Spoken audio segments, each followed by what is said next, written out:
C'est le type d'incident tragique dont l'armée israélienne se serait passée dans un contexte tendu aux frontières sud et nord du pays. Un hélicoptère de la marine qui revenait d'un entraînement basique en pleine mer au large de Haïfa s'était crashé, emportant avec lui 2 pilotes expérimentés, dont un lieutenant-colonel.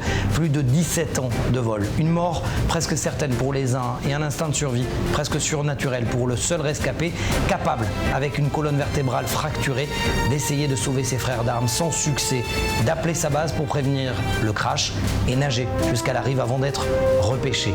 Nouveau numéro de défense, c'est parti. «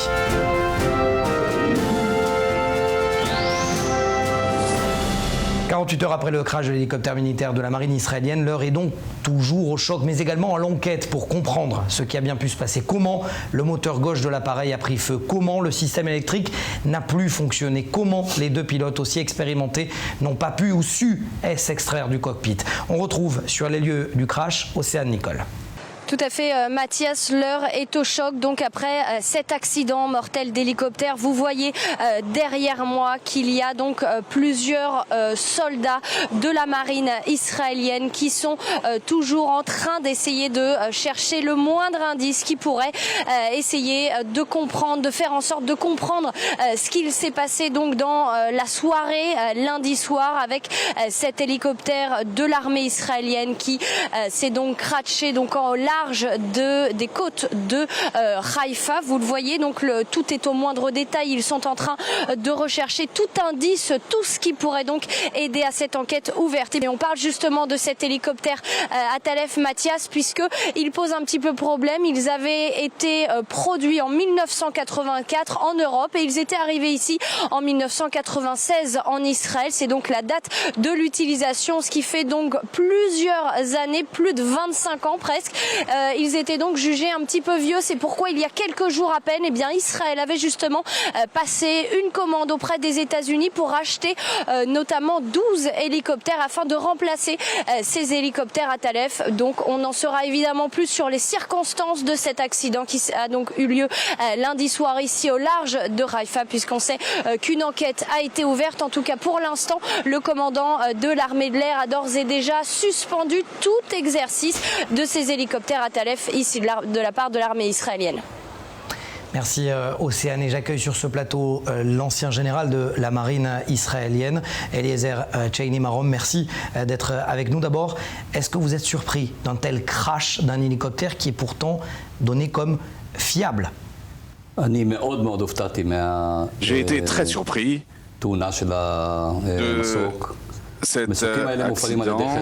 Ce sont des hélicoptères que la marine emploie depuis des dizaines d'années. Nous avions un premier modèle qui était le Dolphin, qui malheureusement s'était écrasé en 96 alors que je commandais les navires lanceurs de fusées. Il n'y avait aucun rescapé.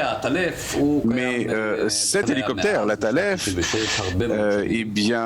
existe dans la marine israélienne depuis 1996. Ce sont des appareils très fiables, ils sont en service régulier dans la marine et je dois dire que j'ai volé à de nombreuses reprises dans un tel hélicoptère, d'un bateau à l'autre, de la côte vers un navire et inversement.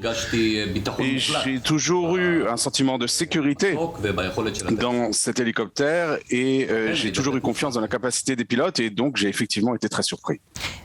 Pour les puristes, à quoi ça sert un hélicoptère auprès de la marine israélienne?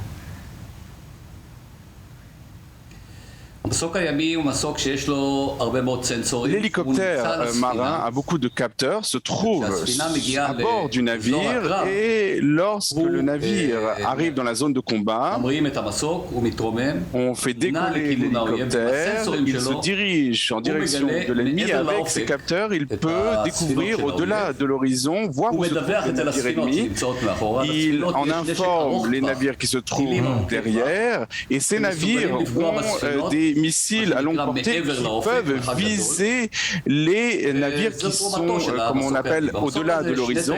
Et c'est ça le rôle de ces hélicoptères. Il y a 2 pilotes de la marine à bord. Et à l'arrière, il y a un officier de la marine et cet officier, lui, fait fonctionner les systèmes qui sont des systèmes de capteurs pour découvrir où se trouvent les navires ennemis, et il fait aussi fonctionner les systèmes de contrôle qui informent les navires qui se trouvent à l'arrière, qui leur dressent un tableau de la situation, un tableau des combats qui permet de viser avec des missiles les navires ennemis. Rapidement, est-ce que vous pensez que Tsahal a trop attendu avant de renouveler les appareils de l'armée de l'air auprès de la marine ? Non, je ne le pense pas. Ce sont des hélicoptères qui peuvent encore voler. Tsahal achète à l'heure actuelle de nouveaux hélicoptères pour le navire Sahar 6. Ce sont des hélicoptères de plus grande taille, des Seahawk, qui font 10 tonnes comparé à cet hélicoptère qui est relativement petit, qui fait dans les 5 tonnes. Alors restez avec nous. C'était il y a 20 ans. La marine et l'armée de l'air, aidés des renseignements, interceptaient un bateau, le Karin A, bourré de tonnes d'explosifs iraniens, destination la bande de Gaza, à l'époque encore dirigée par le Fatah et un certain Yasser Arafat. Retour sur les faits avec Emma Verrousse, et on en parle juste après avec le général Marom, celui qui était commandant de l'opération. Ils l'ont prénommé l'Arche de Noé. Dans un bateau en direction de Gaza, des armes fournies par l'Iran et le Hezbollah. Au total, c'était 50 tonnes d'armes qui étaient à son bord. Cachées dans des caisses en plastique entre du riz et des jouets, les armes devaient servir à attaquer Israël. Mais c'est une toute autre histoire qui s'est passée. Le 3 janvier 2002, à 4h45 du matin en mer Rouge, le bateau, Karin A, est repéré par les commandos marins israéliens. Appuyé par l'armée de l'air et les renseignements, mais sans tirer une seule balle, Israël s'empare du bateau. Ariel Sharon, Premier ministre israélien à l'époque, parlait d'une opération complexe mais ambitieuse. Les conditions météorologiques étaient risquées et l'armée ne disposait pas de tous les renseignements nécessaires. Cette opération était surtout l'occasion pour Jérusalem de prouver l'implication directe de Yasser Arafat, alors président de l'autorité palestinienne, dans ce trafic d'armes terroristes. Mais selon les renseignements israéliens, le lien entre les organisations terroristes, l'Iran et Yasser Arafat était indéniable au cœur de la deuxième intifada. Une occasion aussi pour Israël, selon Ariel Sharon, de montrer à l'administration Bush le vrai visage du leader palestinien. Eliezer Marom, on ne vous voit pas sur ces images parce que quoi ? À cette époque, il était interdit de me filmer pour de toutes sortes de raisons et je ne peux pas entrer dans les détails. À partir du moment où vous avez les informations selon lesquelles le Karin A est bourré d'explosifs et va en direction de la bande de Gaza, combien de temps il vous faut pour monter cette opération ? Alors, ça a été très court parce que le Karina était déjà en route lorsque nous avons commencé à planifier cette opération. Et heureusement, il y a eu une avarie à bord du Karina et le bateau a dû entrer dans un port au Yémen pour réparer son générateur électrique. Et nous avons profité de ce temps pour nous préparer, mais nous avons eu aussi quelques obstacles au cours des préparations. Et il se passe quoi à ce moment-là ? C'était finalement l'instant ou jamais, c'est-à-dire que à ce point, le Karin A était un danger imminent pour la sécurité d'Israël ?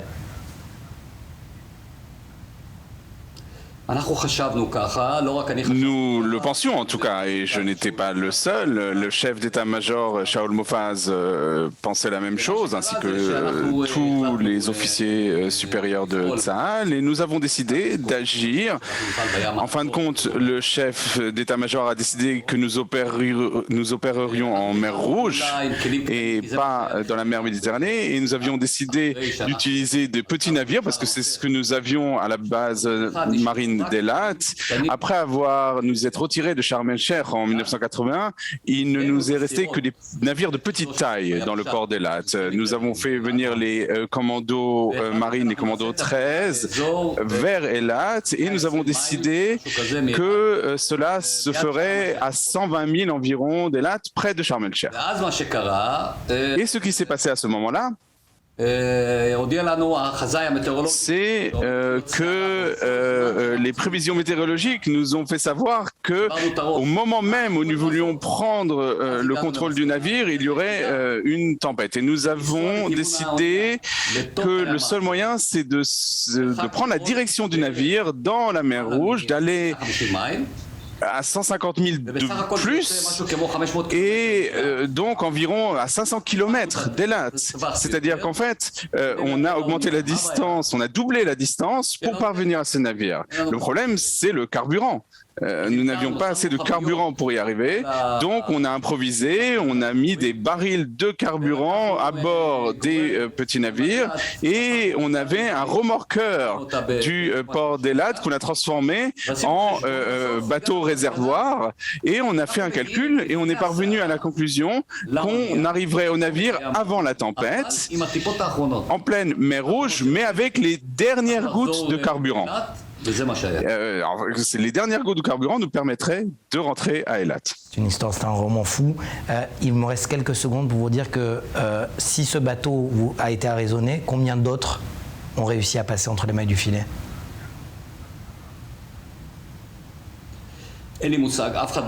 Je n'en sais rien, personne ne le sait. Il est possible qu'il y a eu des navires qui n'aient pas été interceptés. Je ne peux pas le dire avec certitude. Je ne peux pas dire avec certitude que nous ayons intercepté tous les navires. Mais je peux vous dire que les Iraniens n'ont pas réussi à faire passer beaucoup de navires par la mer parce que nos renseignements étaient excellents à l'époque. Nos renseignements sont encore excellents d'ailleurs. Mais nous ne permettront pas aux Iraniens de faire de la contrebande d'armes de qualité à aucun acteur qui veut s'en prendre aux citoyens d'Israël. Merci, Général Eliezer Marom, ancien commandant de la marine israélienne. Merci d'avoir été avec nous. Et on remerciera Michael Val pour l'interprétation des propos du général Marom. Allez, on enchaîne avec les 2 ans de l'élimination de Qassem Soleimani, l'ancien général des forces Quds iraniennes. Et on accueille depuis Washington Norman Rall, 34 ans à la CIA et en charge justement de ce dossier iranien. Norman, est-ce que vous êtes d'accord avec ceux, notamment en Iran, qui affirment que Qassem Soleimani est plus fort après sa mort qu'il ne l'était avant ? Ce n'est pas du tout le cas. 2 ans après la mort de Qassem Soleimani, Téhéran a lancé une campagne de propagande qui a pour but de faire de lui un symbole du régime et qui rencontre un grand succès. Mais les proxys de Soleimani ne sont pas dans une meilleure situation aujourd'hui. Et, au cours des mois à venir, l'Iran va être confronté à un défi de taille. Comment transformer ces proxys, qui ne véhiculent que de la violence, en des entités politiques qui puissent contribuer au pays. Et ça va être extrêmement complexe pour Téhéran. Et même si Kahani, son successeur, n'est que l'ombre de Soleimani, tous les conflits créés par Soleimani, le Liban, la Syrie, l'Irak, le Yémen, existent toujours et déséquilibrent le Proche-Orient. C'est exact. Mais je crois qu'il est important de remettre les choses dans leur contexte. Qassem Soleimani était un officiel de l'armée de classe moyenne qui n'a jamais été dans des opérations militaires majeures et, par conséquent, la plupart des opérations auxquelles il a participé n'étaient pas confrontées à la communauté internationale. Ce n'est pas simple de mesurer tout ce que la communauté internationale a fait pour repousser l'Iran, la Syrie et l'Irak, et même le Yémen et le Liban. Donc, dans la plupart des cas, les opérations de Qassem Soleimani n'étaient pas de véritables défis, mais des actions de milices et de proxy. Ce n'était pas un personnage militaire de premier plan, aussi bien pour Israël que pour les pays occidentaux. Son successeur, Ismaël Kahani, est du même acabit.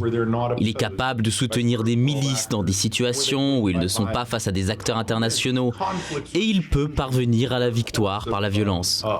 Le problème est que ces conflits sont en train de changer de direction et qu'ils deviennent de plus en plus politiques. Et cela va être difficile pour l'Iran qui s'est établi uniquement en semant la détresse dans la région et sans accès à un quelconque support politique. Est-ce qu'on pourrait dire finalement que le général Soleimani s'était vu presque sous la peau d'un diplomate à la fin de sa carrière ?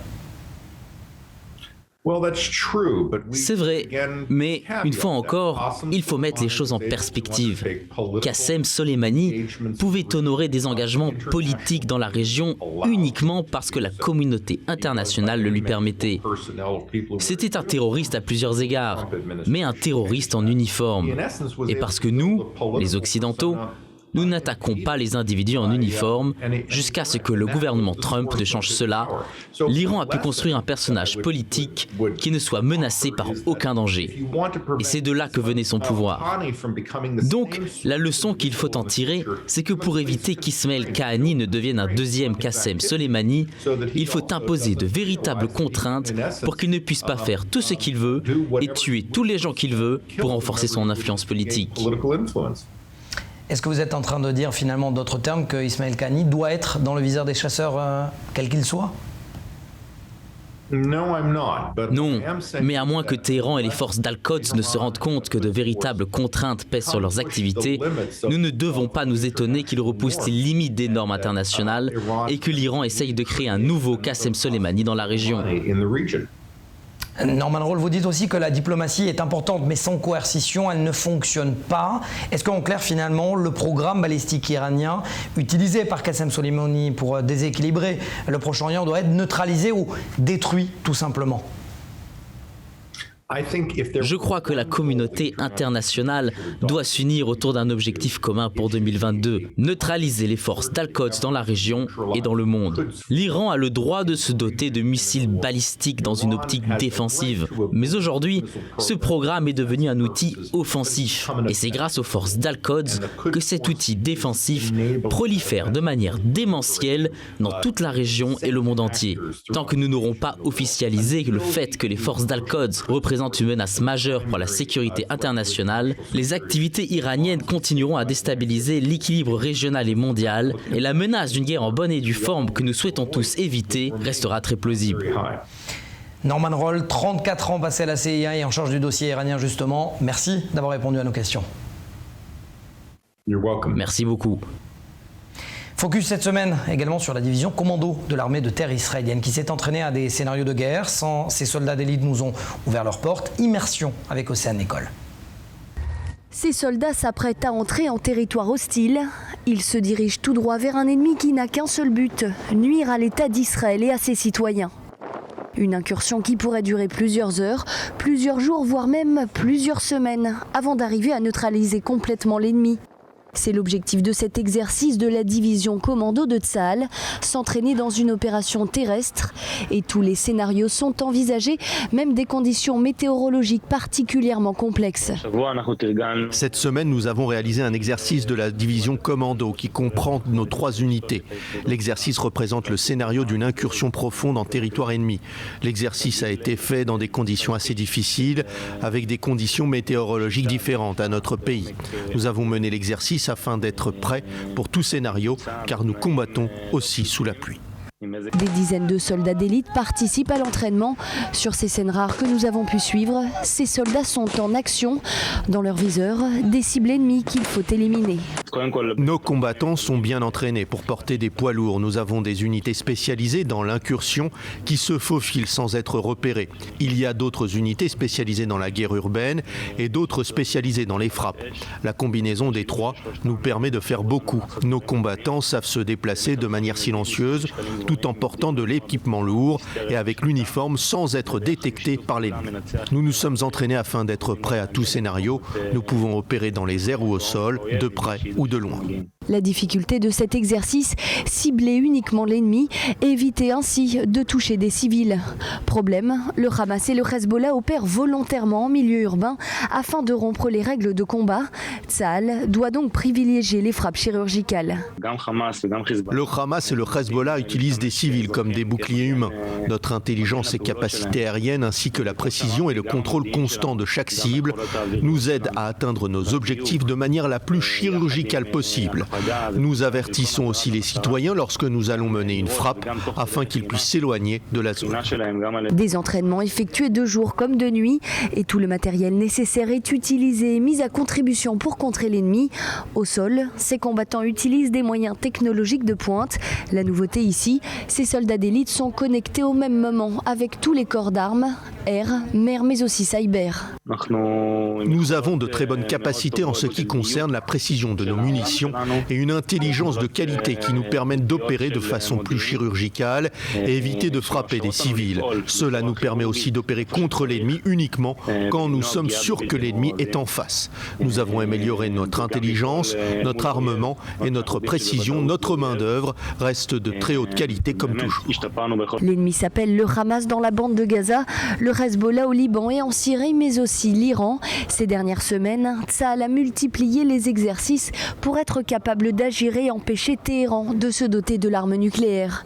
Et comme demandé par Benny Gantz, le ministre israélien de la Défense, l'armée est prête à agir.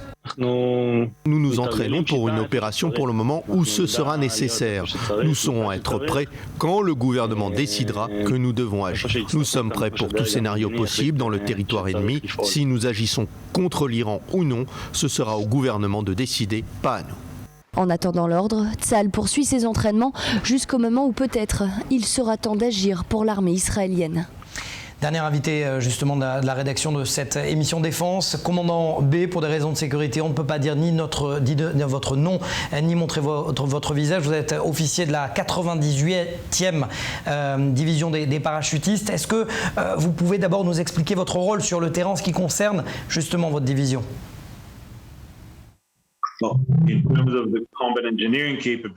Je suis officier en chef de l'ingénierie militaire de la 98e division des parachutistes qui est responsable de la brigade commando.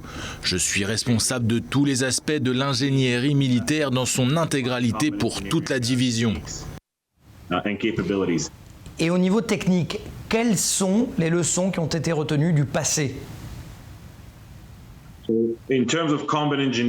En termes d'ingénierie militaire, cela veut dire que nous allons pouvoir dévoiler plus rapidement des infrastructures ennemies dissimulées dans des infrastructures civiles ou humanitaires et que nous pourrons neutraliser ces infrastructures de manière nette et précise avec des dispositifs explosifs, des engins d'ingénierie et d'autres outils similaires. Et si je traduis, commandant B, dans mes propres termes, dans le domaine médical, il y a les urgentistes et les chirurgiens. Où est-ce que vous vous situez justement en cas d'opération en terrain ennemi ? Je peux vous répondre en tant qu'officier en chef de l'ingénierie militaire de la 98e division. Et c'est exactement ce que j'attends de la part de toutes les forces d'ingénierie militaire qui opèrent dans le cas d'un scénario de combat. Cela demande une précision chirurgicale et j'aime beaucoup la métaphore que vous avez employée. D'ailleurs, nous utilisons la même quand nous briefons nos hommes avant les opérations. Leur mission est d'être le plus précis possible afin de protéger au maximum les forces de Tsahal, mais également les civils ainsi que les infrastructures humanitaires ennemies qui se retrouvent involontairement au cœur de l'action. Mais la question qui se pose, c'est comment utiliser une importante force de frappe sans causer justement des dommages collatéraux ? C'est une bonne question. Je crois que c'est le but que nous nous fixons en permanence. Je pense qu'il est possible de neutraliser nos ennemis et leurs infrastructures sans pour autant blesser des civils ou causer des dégâts à des éléments civils et humanitaires. Et pour ça, il est essentiel de former les soldats et d'avoir des certifications de processus. Il faut qu'ils soient professionnels dans leur manière de se servir de leurs armes, telles que les explosifs qu'ils utilisent. Nous devons également leur enseigner les bonnes valeurs de combat et leur fournir des moyens technologiques sophistiqués en termes d'explosifs, d'engins de chantier lourds et d'autres dispositifs similaires. Alors je reprendrai peut-être ma première question. Lorsque Gadi Eisenkot, chef d'état-major, et Aviv Kochavi, son successeur, ont changé la philosophie de combat en souhaitant être plus puissants, plus rapides et décisifs, comment cela se traduit en termes opérationnels sur le terrain ? Le général Kochavi d'ailleurs a même déclaré que les prochaines missions doivent se conclure différemment. Ce n'est pas évident de parler au nom de quelqu'un d'autre, mais je peux vous dire ce que moi je vis en tant qu'officier de combat qui a également participé à la guerre de 2006 contre le Hezbollah, ainsi que dans nos opérations et guerres contre le Hamas à Gaza. Je crois que c'est le message que mes commandants m'ont transmis et celui que je fais passer au sein de Tsahal lors des entraînements. Les performances et les résultats que nous obtiendrons lors des prochaines opérations seront décisifs décisif, parce que nos ennemis apprennent sans interruption de nouvelles techniques. Ils participent à de nombreux conflits dans le monde, au Liban, en Syrie et ailleurs. Lors des combats auxquels ils participent, ils gagnent en expérience et en connaissances. Ils sont de mieux en mieux équipés grâce à des fabricants de haut niveau, des fabricants soutenus par des États. Nos ennemis reçoivent de nombreux financements. Ils acquièrent des capacités plus importantes. Ils ont davantage de roquettes qu'ils lancent contre des villes et des infrastructures israéliennes. Donc les résultats que nous obtiendrons lors des prochaines opérations devront être décisifs et assez puissants pour neutraliser et stopper les avancées de nos ennemis, que ce soit dans le nord ou à Gaza. Nous devons éliminer leur arsenal de roquettes et faire preuve de précision avec l'aide de plusieurs autres facteurs dans la région, car ils constituent une menace concrète contre notre population et nos infrastructures. Je crois que c'était ça le message du chef d'état-major actuel et de ses prédécesseurs. La prochaine opération de grande envergure sera décisive, puissante et précise. Merci, commandant B, d'avoir répondu à nos questions. Avec plaisir. Voilà, cette émission est terminée. L'occasion pour moi de saluer notre chef d'édition Lise Benkemoun qui a décidé de voler de ses propres ailes. Merci Lise, bien évidemment, pour avoir été avec nous depuis le début de cette folle aventure. Défense nouvelle version, merci pour ton professionnalisme et toujours cette envie de réaliser ensemble l'impossible. Bonne route et bienvenue donc à Déborah Selam qui rejoint pour notre grand plaisir le monde de la défense. Vous retrouvez bien évidemment tout au long de la semaine les replays de notre émission. On se retrouve donc la semaine prochaine, même heure, même plateau. Bonne semaine sur i24 News.